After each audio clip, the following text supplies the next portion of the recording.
Assalamualaikum warahmatullahi wabarakatuh. Apa kabarnya anak-anak? Semoga semuanya dalam keadaan sehat walafiat ya. Dalam channel YouTube ini, perkenalkan, nama saya adalah Siti Fatimah. Saya adalah seorang guru sejarah. Di pertemuan kali ini, kita akan membahas tentang peradaban awal dunia. Peradaban awal dunia merupakan materi pada sejarah peminatan kelas 10.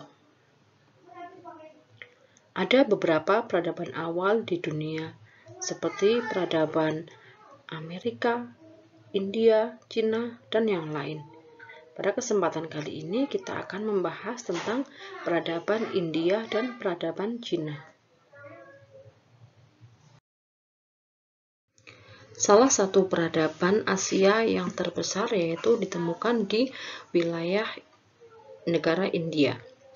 Peradaban di India kuno juga terkenal dengan peradaban lembah Sungai Indus. Peradaban ini dimulai sekitar tahun 3000 sebelum Masehi. Ada dua kota yang merupakan peninggalan dari peradaban India kuno. Yang pertama adalah kota Mohenjo-daro, yaitu sebuah peradaban yang terletak di daerah hilir lembah Sungai Indus. Kemudian yang kedua adalah kebudayaan di kota Harappa, yang terletak di daerah hulu lembah Sungai Indus. Untuk batas wilayah peradaban Mohenjo-daro dan Harappa, di sebelah utara merupakan pegunungan Himalaya atau Mount Everest. Di sebelah timur merupakan Sungai Gangga, di sebelah selatan Samudra Indonesia, di sebelah barat Sungai Indus dan Gurun India. Penduduk asli dari budaya Mohenjo-daro dan Harappa berasal dari suku Dravida. Untuk mata pencahariannya adalah petani dan beternak. Sementara hasil pertaniannya seperti padi, gandum, tebu, kapas, ataupun teh. Kepercayaan yang dianut oleh orang-orang Mohenjo-daro dan Harappa yaitu politeisme atau menyembah banyak dewa, di mana Dewi Kesuburan sangat dipuja. Juga ada totemisme, yaitu suatu kepercayaan yang menganggap bahwa hewan-hewan tertentu mempunyai kekuatan gaib, seperti buaya, badak, ataupun gajah. Juga dinamisme, di mana pohon beringin dianggap sebagai pohon yang suci. Beberapa penemuan yang ditemukan di kota Mohenjo-daro dan Harappa diantaranya adalah yang pertama yaitu tata kota. Peradaban Mohenjo-daro dan Harappa memiliki tata kota yang teratur dan memperhatikan faktor kesehatan, keindahan, dan pertahanan. Berikut adalah ciri-cirinya, yaitu gedung ataupun rumah-rumah warga dibangun dengan teratur, sehingga di sini memudahkan masyarakat untuk melakukan mobilisasi. Setiap rumah ataupun bangunan juga dilengkapi dengan pipa dan saluran pembuangan. Kamar-kamar dalam rumah ataupun bangunan dilengkapi dengan jendela sehingga udara bisa bebas keluar masuk. Jalan-jalan juga dilengkapi dengan saluran air. Saluran air ini berfungsi untuk mengalirkan air dari rumah tangga menuju sungai. Gedung dan tempat tinggal juga dibangun dari batu bata lumpur. Di sini akan saya tunjukkan beberapa gambar peninggalan kota Mohenjo-daro dan Harappa. Bisa diperhatikan bahwa bangunan terbuat dari batu bata lumpur. Di kota tersebut juga terdapat kamar mandi besar yang bisa digunakan oleh banyak orang. Juga di sini beberapa tembok yang bisa ditemukan di tepi-tepi jalan. Penemuan lain yang ditemukan pada kebudayaan Mohenjo-daro dan Harappa adalah artefak atau benda-benda budaya. Benda-benda budaya yang ditemukan di peradaban tersebut diantaranya yang pertama adalah terakota. Terakota sendiri berasal dari bahasa Latin yaitu terra dan kota yang artinya tanah bakar. Dan huruf piktograf. Piktograf sendiri artinya adalah tanda berupa gambar dalam sistem tulisan kuno. Terakota atau lempengan tanah liat yang ditemukan di peradaban Mohenjo-daro dan Harappa berbentuk segi empat, bergambar gajah, harimau, sapi, dan badak. Yang kedua adalah arca, gerabah ataupun tembikar. Yang ketiga, alat-alat pertanian dan perhiasan. Peninggalan patung yang ditemukan dalam kebudayaan Mohenjo-daro dan Harappa diantaranya yang pertama adalah arca pendeta. Di sini ditemukan sebuah arca seorang pendeta yang berjanggut dan memakai pita yang melingkari pada kepalanya dan memakai baju yang menyerupai daun semanggi. Yang kedua juga ditemukan torso. Torso biasanya merupakan patung yang tidak lengkap di mana tidak mempunyai kepala ataupun kaki.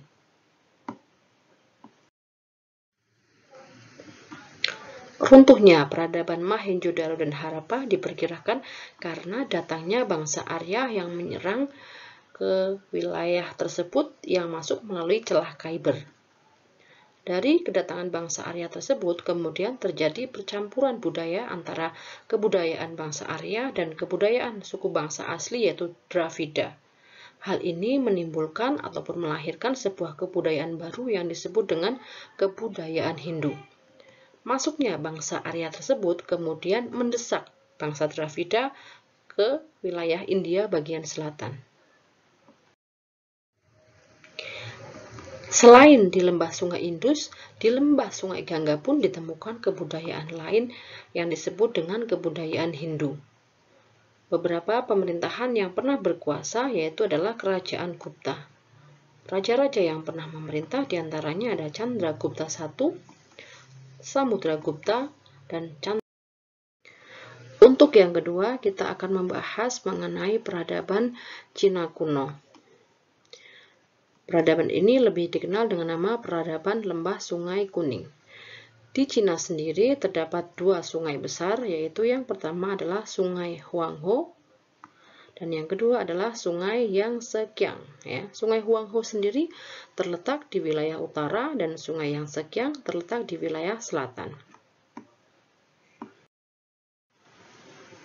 Berikut adalah gambar dari Sungai Huanghe. Sungai Huanghe sendiri lebih terkenal dengan nama Sungai Kuning. Sungai ini berasal dari pegunungan Kwenlun di Tibet yang mengalir sampai ke Teluk Si di Laut Kuning.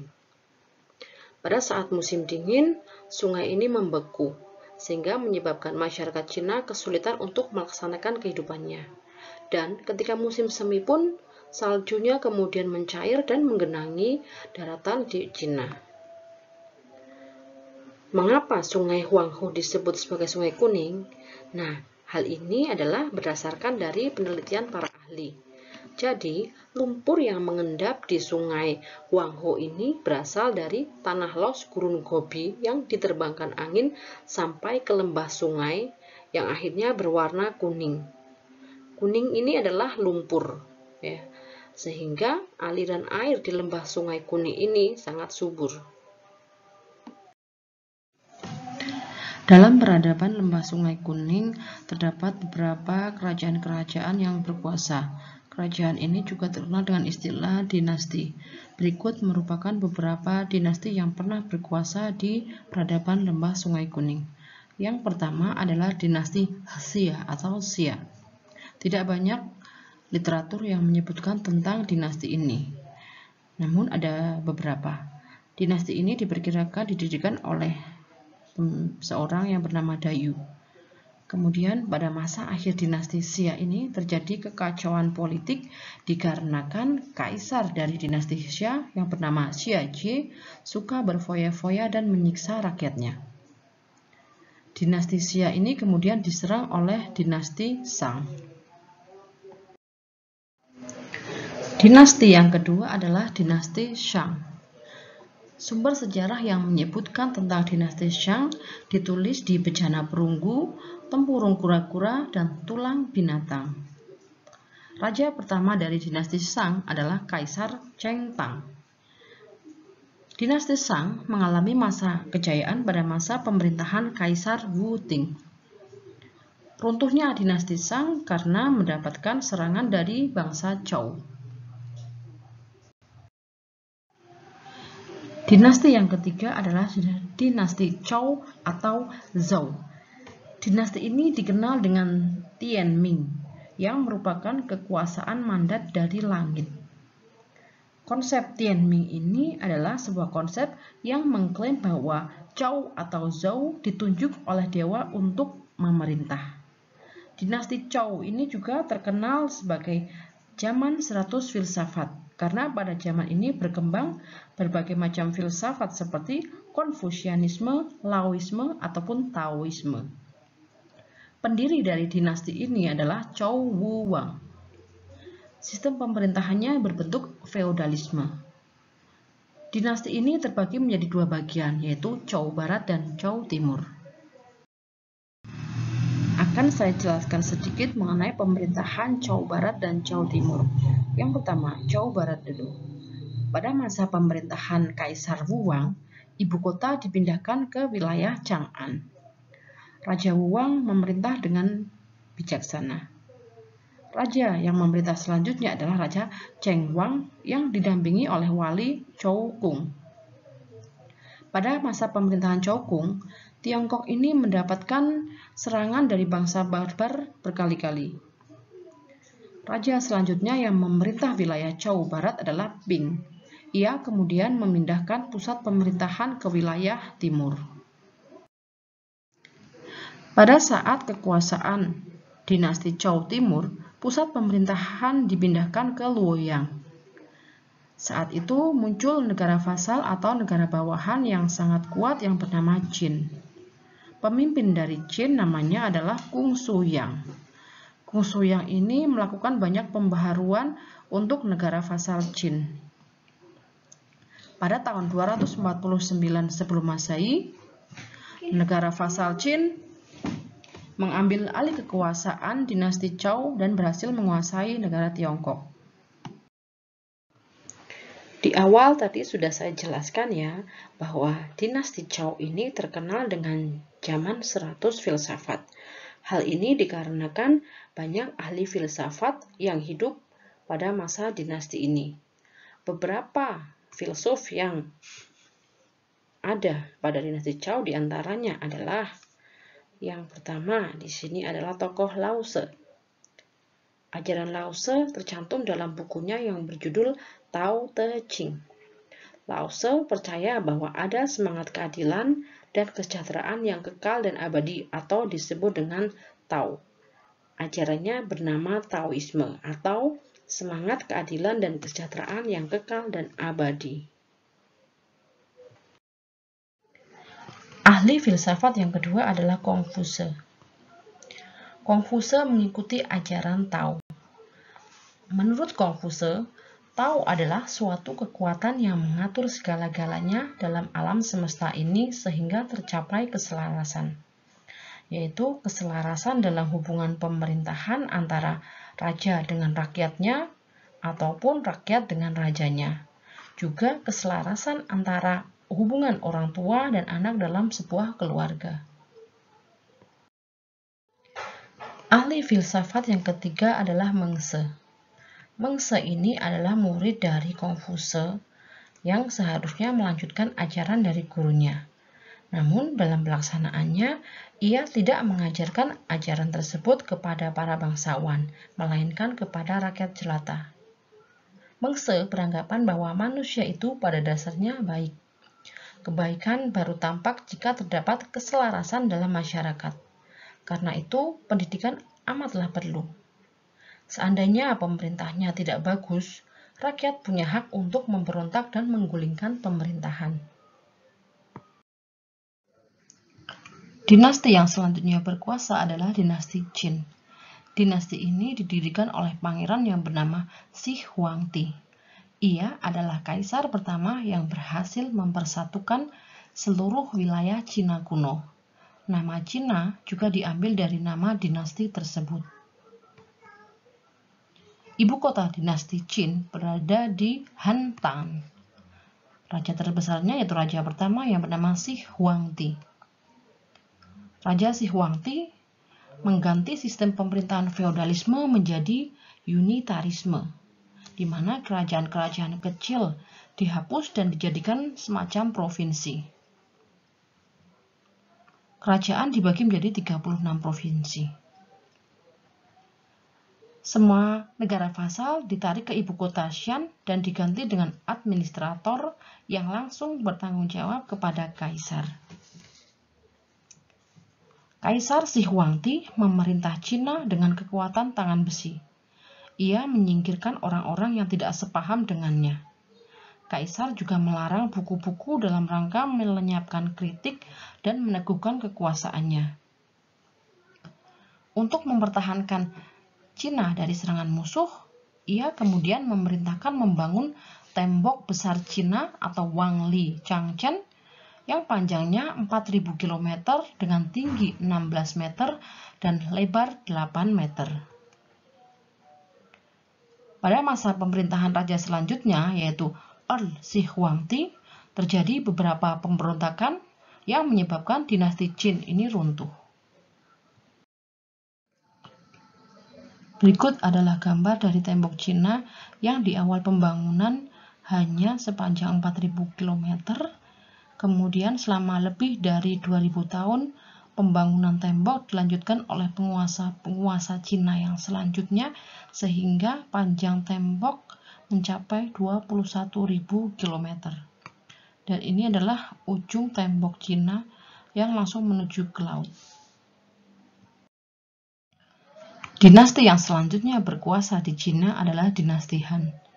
Dinasti ini didirikan oleh Liu Bang, seorang petani yang memimpin pemberontakan dan berhasil meruntuhkan dinasti Qin pada tahun 206 sebelum Masehi.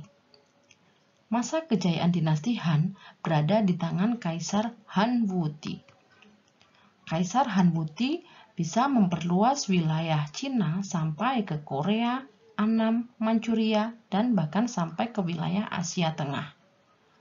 Dinasti Han ini berhasil membangun jalur sutra di Asia Tengah.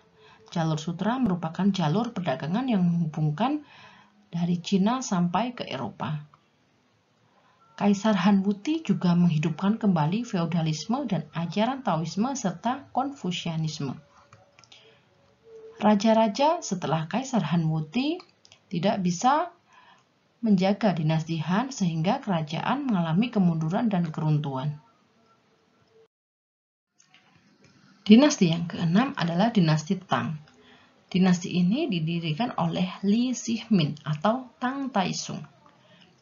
Kaisar Tang Taisung bisa mempersatukan Cina dan meluaskan pengaruh dari dinasti Tang sampai ke Teluk Tonkin, Annam, Kamboja, Persia, dan Laut Kaspia. Kebudayaan dan kesenian pada masa pemerintahan dinasti Tang ini juga berkembang pesat. Dinasti ini akhirnya mengalami keruntuhan pada abad ke-10 Masehi. Dinasti yang berkuasa selanjutnya adalah dinasti Yuan. Dinasti ini merupakan dinasti pertama yang didirikan oleh suku minoritas yaitu suku Mongol. Wilayah kekuasaannya meliputi seluruh wilayah daratan Tiongkok sampai wilayah Asia Barat. Pendiri dari dinasti Yuan adalah Kubilai Khan, yaitu cucu Genghis Khan yang merupakan pendiri dari Kekaisaran Mongol. Kubilai Khan juga berhasil menguasai Korea, Myanmar, dan Vietnam. Ini adalah gambar dari Kubilai Khan, pendiri dinasti Yuan. Dinasti yang ke-8 adalah dinasti Ming. Dinasti ini didirikan oleh Zhu Yuanzhang, yaitu seorang yang berasal dari etnis Tiongkok asli yang mempunyai gelar Ming Taishu. Zhu Yuanzhang ini adalah seorang petani yang berhasil melakukan pemberontakan terhadap dinasti Yuan. Pusat pemerintahan dinasti Ming berada di wilayah Nanking. Puncak kejayaannya di tangan Kaisar Ming Qianzhou atau terkenal dengan Kaisar Yongle. Kaisar Yongle berhasil menyatukan Cina dalam satu pemerintahan pusat. Kaisar Yongle juga berhasil mengirim ekspedisi ke Kamboja, Cochin, Thailand, Sumatera, Jawa, India untuk membujuk daerah tersebut agar menguasai kekuasaan Tiongkok. Ekspedisi untuk menaklukkan daerah tersebut atau mengakui kekuasaan Tiongkok tersebut dilakukan oleh Laksamana Cheng Ho yang dibantu sekretarisnya yaitu Ma Huan. Berikut merupakan gambar dari Laksamana Cheng Ho dan sekretarisnya yang bernama Ma Huan. Dinasti terakhir yang berkuasa di Cina adalah dinasti Manchu. Dinasti ini merupakan dinasti asing yang berasal dari wilayah Manchuria. Masa kejayaan dinasti ini berada pada masa pemerintahan Kaisar Kang He dan Kaisar Qianlong. Dinasti ini mengalami keruntuhan pada tahun 1911 karena terjadinya revolusi Cina di bawah pimpinan Dr. Sun Yat-sen. Akibat revolusi ini, kekuasaan dinasti Manchu berakhir dan kemudian berdirilah Republik Rakyat Cina. Demikian ya anak-anak untuk tayangan peradaban awal di India dan di Cina kuno. Kita akan bertemu lagi untuk peradaban yang selanjutnya. Terima kasih sudah menyaksikan tayangan YouTube ini. Semoga bermanfaat.